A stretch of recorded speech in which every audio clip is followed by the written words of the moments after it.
what's going on, y'all? T-Bob here. And Jake as well. And you're about to watch a little OTB LSU.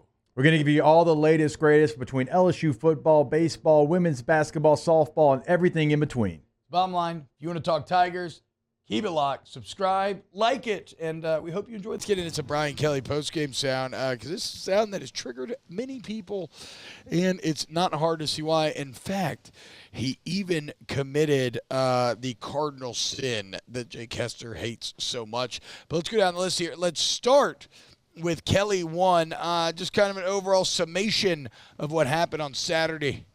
Well, I'd start off with saying how impressed I was with Nicholls State. I thought they played their tails off. You could tell how much it meant to those young men to play here in Tiger Stadium and have a chance to play LSU. They were physical, and they controlled the clock. Made it a great football game from that perspective. I'm happy we won the football game, but certainly there's a lot of areas that I'm looking at the things that we have to do better. Certainly that was a team that was tired, did not play its very best. You know, we had a long week. It was a short week, and it showed. They worked their tails off this week, but they just did not have the same energy, the same snap, the same kind of physicality that they had against USC.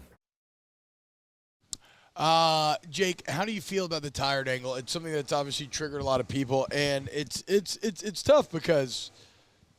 Is it tired because of the day less of rest and travel? Yeah, that's basically what he's saying, right? And again, it's tough because that is not untrue. You play the game Sunday night, you get back to Baton Rouge at 5 a.m. on Monday, you practice Tuesday. But it is Nicholls, you know?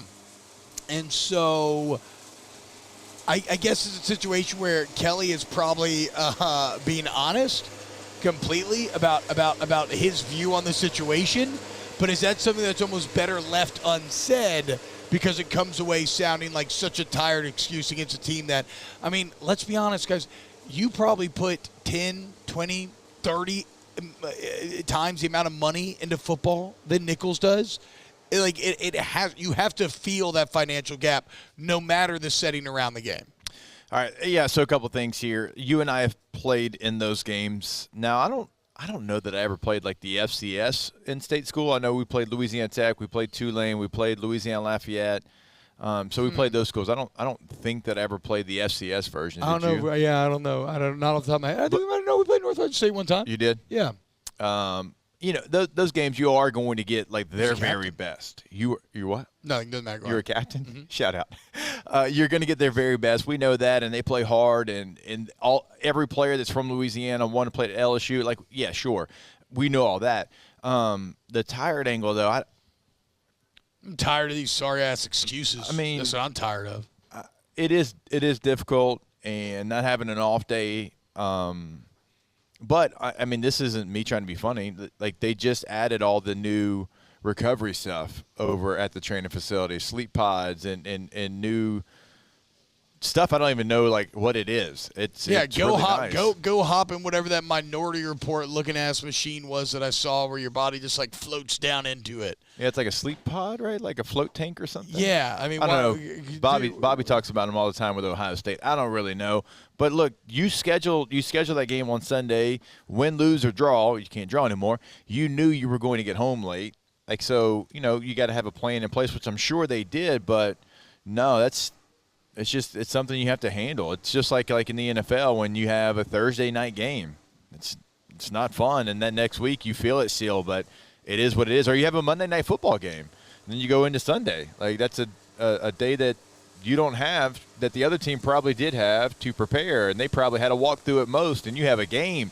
You typically get Tuesdays off. You don't get Tuesdays off when that happens. And so it's part of the schedule that you have to handle. All right, quick, while the machine's coming by, why is the run game struggling, Brian Kelly?